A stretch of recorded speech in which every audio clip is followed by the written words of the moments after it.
सर्वांना नमस्कार. तर आम्ही आलेलो आहोत कऱ्हामाईवर. तर जेजुरीमध्ये आल्यानंतर सर्वात आधी कऱ्हामाईवर यावं लागतं आणि तिथे अंघोळी वगैरे करून देवांना पण अंघोळी घालावे लागतात. तर शुभ्राचे पप्पा आणि मी आम्ही दोघं पण देवांना अंघोळ घालत होतो आणि इकडे मुलांचे पण तोंड हातपाय वगैरे धुणं चालू होते.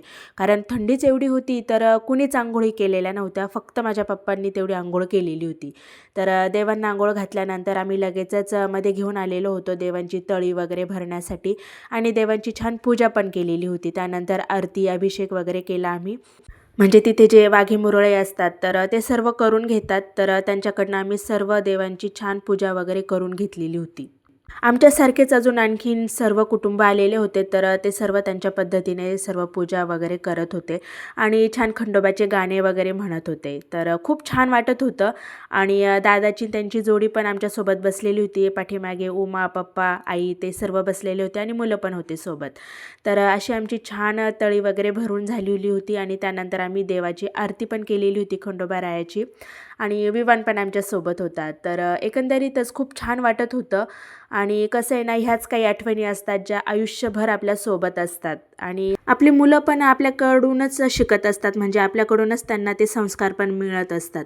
तर त्यानंतर आम्ही कऱ्हामाईला नैवेद्य वगैरे दाखवलेले होते. तिची पण पूजा वगैरे केली, अगरबत्ती लावलेली होती तिला पण आणि मग लगेचच तिथून आम्ही गडावर जाण्यासाठी निघालेलो होतो. तर आल्यानंतर लगेचच देव वगैरे घेतले आणि लगेचच निघालेलो होतो गडावर जाण्यासाठी.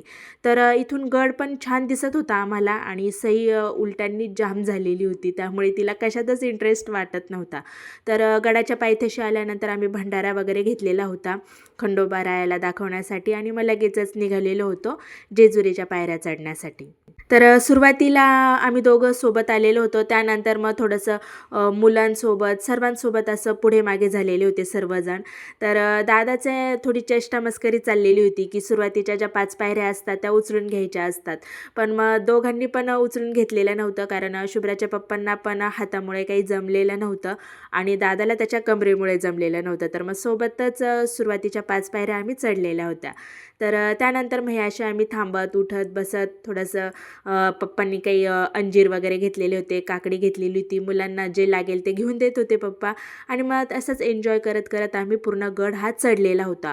आणि सर्वात महत्त्वाचं म्हणजे जे लहान मुलं होते आमच्यासोबत स्वराज, अक्षू, विवान, तर यांनी कुठल्याही प्रकारची खेळणी आमच्याकडनं मागितली नाही, याचं आम्हाला विशेष वाटलं. तर असो मुलांनी पण खूप एन्जॉय केला. त्यानंतर हा थोडंसं वरती आल्यानंतरचा मी थोडासा व्हिडिओ घेतलेला होता.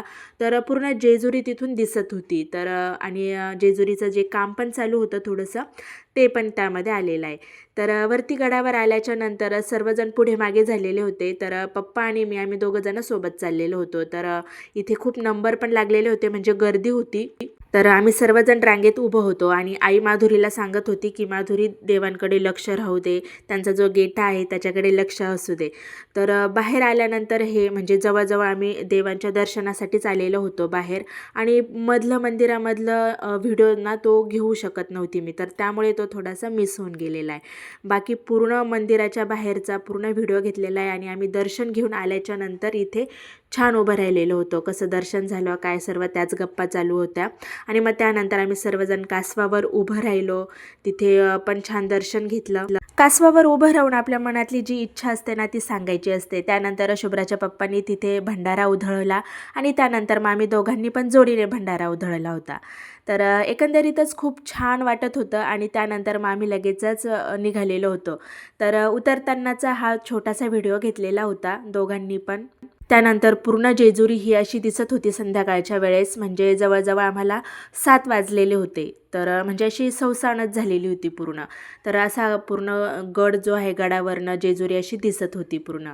त्यानंतर मग आम्ही तिथे छान प्रसाद वगैरे घेतला. तर अगदी गडा उतरतानाच्या पायऱ्यांजवळच हे शिवमल्हार पेढेंचा प्रसाद जो होता ना इतका छान होता, म्हणजे खरंच छान होता तो प्रसाद. अगदी म्हणजे तोंडामध्ये टाकल्याबरोबर वितळला जात होता. तर त्यानंतर सर्वजण खूप दमलेले होते आणि भुका पण लागलेल्या होत्या. तर आणि आम्हाला करायचा होता तसा मसाले भात, पण मग इतकं दमलेलं होतं त्यामुळे काहीही बनवलेलं नव्हतं. दुपारच्या पोळ्या, चटणी, भाजी सर्व उरलेलं होतं. त्यानंतर भाज्या ज्या आहेत त्या पार्सल आणलेल्या होत्या आणि मग छान जेवण झालेलं होतं सर्वांचं. म्हणजे खूप रिलॅक्स झालेले होते सर्वजण आणि मग सर्वांनी आराम वगैरे केला जेवणं झाल्याच्या नंतर आणि सर्व एक सलग झोपलेले होते. म्हणजे गाद्या वगैरे सर्वांनी टाकून दिल्या. प्रत्येकजण त्याच्या त्याच्या पद्धतीने झोपलेलं होतं आणि तसं पण आम्हाला उद्या परत मेसाईला जायचं होतं कान्हूरला देवीच्या दर्शनासाठी. तर त्यामुळे मग आम्ही लवकरच जवळजवळ 9-9:30च्या दरम्यान झोपून घेतलेलं होतं आणि पहाटे आम्हाला 4 वाजताच उठायचं होतं, कारण इथे पहाटे 4 वाजताच गरम पाणी येतं वाटतं. तर त्यामुळे मग आम्ही लवकर झोपलो आणि लवकर उठायचं होतं. तर हे अशा आमचा छान प्रवास झालेला होता जेजुरीचा आणि छान जेजुरीचं दर्शन पण झालेलं होतं. इकडे विवान आणि स्वराज यांच्या छान गप्पा गोष्टी चाललेल्या होत्या. कशावरनं तरी त्यांना काहीतरी घ्यायचं होतं आणि त्यांच्या त्याच गप्पा चाललेल्या होत्या. तर इथे दादांनी सर्वांसाठी चॉकलेट्स आणलेले होते.